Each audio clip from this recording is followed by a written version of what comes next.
সুপ্রভাত আমার প্রিয় পরিবার। সকালবেলা উঠে মাম্মামকে মুখ ধুয়ে দিয়ে খাইয়ে আমি ওইদিকে খেয়ে নিয়ে তো দেখো এদিকে আমি এখন মাম্মামকে পড়াতে বসে গিয়েছি। যেদিন আসছি সেদিনও তো পড়ানো হয়নি, কালকেও পড়ানো হয়নি, তার জন্য আজকে বই নিয়ে বসালাম। আর দেখো মাম্মামকে 2 দিন ধরে পড়াতে বসানো হয়নি, আর মাম্মাম দেখো পড়তেই চাচ্ছে না, পড়ার মধ্যে মনই নেই, ওর মনটা একবারই চঞ্চল হয়ে গেছে। আর পড়াচ্ছেই ছটপট ছটপট করে যাচ্ছে।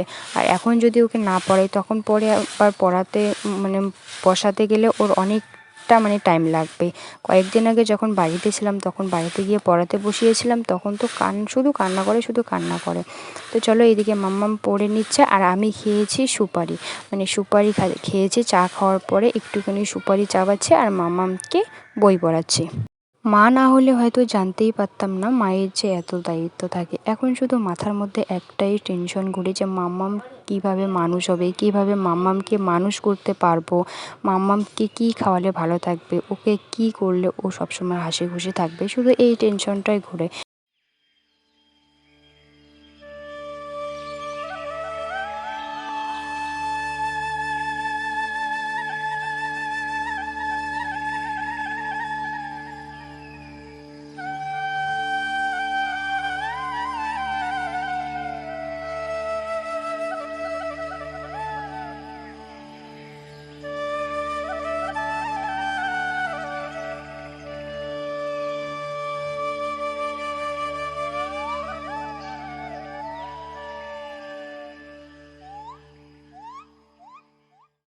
Hi everyone, welcome back to our channel. কেমন আছো তোমরা সবাই? আশা করছি তোমরা সবাই খুব ভালো আছো, আমিও ভালো আছি। নতুন একটা ব্লগে তোমাদেরকে অনেক অনেক স্বাগত, অনেক অনেক ভালোবাসা। তো মাম্মামকে খাইয়ে একটুখানি বই পড়ালাম, আর এখন দেখছে মাম্মাম এই যে এইদিকে শুয়ে শুয়ে মোবাইল দেখছে। আর পিছনে দেখো আলনাটার অবস্থা, এদিকে টেবিলটাও কিরকম হয়ে গেছে।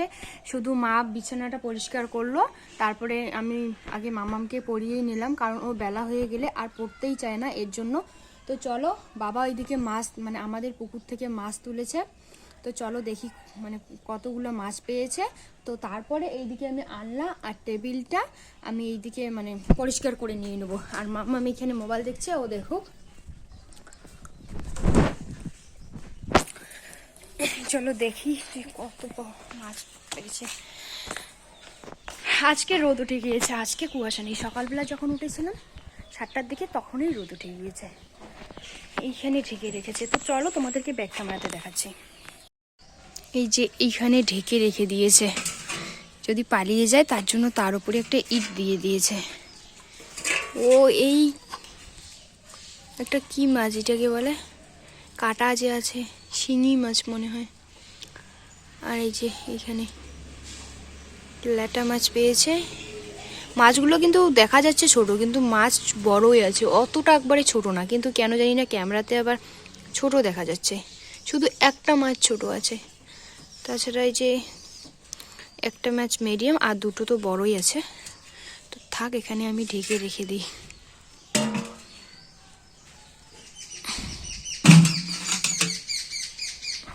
আর মাম্মামকে ওইদিকে বই পড়ালাম, আর দেখো ওইদিকে মাম্মাম এখন শুয়ে শুয়ে মোবাইল দেখছে। তো তারপরে দেখো মাম্মাম বলছে যে ওর নাকি ঠান্ডা লাগছে, তার জন্য ওকে আমি ব্ল্যাঙ্কেটটা দিয়ে তো তারপরে দেখো এদিকে আমি এখন ভাঁজ করে নিয়েছি, কাপড়গুলো ভাঁজ করে নিয়ে নিচ্ছে। আলনাটার কি অবস্থা, একবারে অগোছালো হয়ে আছে। আমরা আসলে এরকমটাই হয়, মা বলে যে তোরা আসলেই এই যে বেশিরভাগ জিনিসই অগোছালো হয়ে থাকে। আর নিচে যে জামা কাপড়গুলো আলনার নিচে থাকবে সেগুলো টেনে টেনে মাম্মাম সব পাকার মধ্যে ফেলে দিয়ে দেবে। বাড়িতে আবার এরকম করে না, কেন জানি না, ও দিদুন বাড়ি আসলেই এরকমটা করবে। তো চলো জামা কাপড়গুলো আমি ভাঁজ করে নিয়ে নিই। তো তারপরে এইদিকে আমি টেবিলটাও পরিষ্কার করে নিয়ে নেব। তো দেখো জামা কাপড় ভাঁজ করা আমার হয়ে গেল। তারপরে এই যে আমি টেবিলটা এইদিকে আমি পরিষ্কার করে নিয়ে নিচ্ছি। উপরে মামামের জন্য সব কালকে উপরে তুলে দিয়েছে মা, আজকে আবার আমি সবগুলো নিচে নামিয়ে নিচ্ছি। কাল রাতের বেলা করে ও বিছানার থেকে টেবিলে উঠবে, টেবিলে উঠে সব কিছু জিনিস এলোমেলো করে দিয়ে দেবে। তো তার জন্য আমি এখন নিচে নামিয়ে গুছিয়ে রেখে দিচ্ছি। তো এইদিকে তারপরে আমার হয়ে গেল পরিষ্কার করা আলনা, তারপরে টেবিল পরিষ্কার করে নিয়ে নিলাম। আর মা দেখো সকাল সকাল শাক তুলে নিয়ে এসছে। আমার তো সব প্রিয় এই শাকগুলো। এখানে হচ্ছে বতুয়া আর খুরিয়া, এখানে একটু লাপা শাকও আছে, ধনে পাতাও আছে। তো দেখো রোদের মধ্যে বসে সব তিনজনে মিলে শাকটাকে বেছে নিচ্ছে, আর মাম্মাম দেখছে ওইদিকে মোবাইল।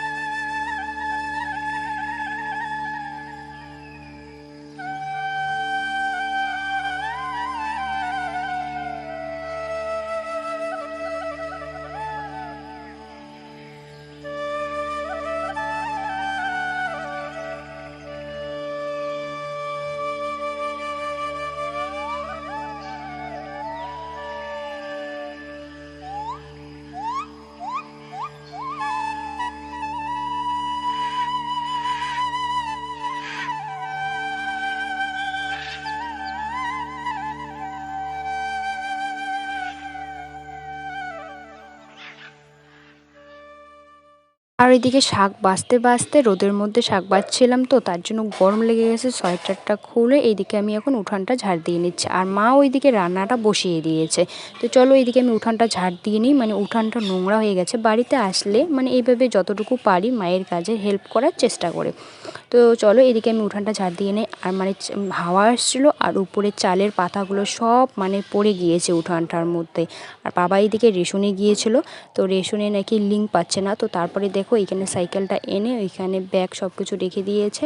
আর এইদিকে আমি এখন যদি ঝাড় দেই আর পরে ঝাড়ে দিতে হবে না, এখানে বেশি একটা পাতা পড়ে না।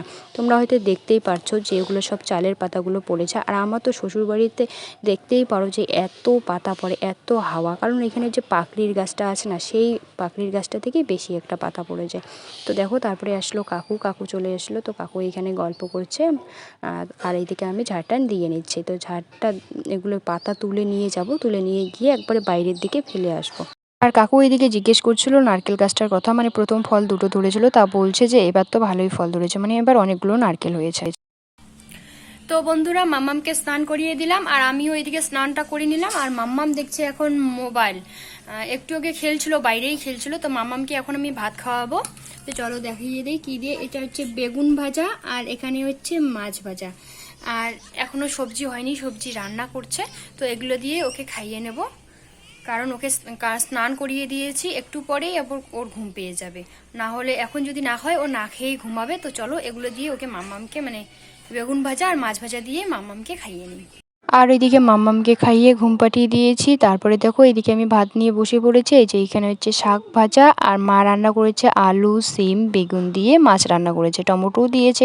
তো চলো আমি খেয়ে নেই। তো খাওয়া দাওয়া করে তারপরে তোমাদের সঙ্গে পরে একবারে দেখা হচ্ছে।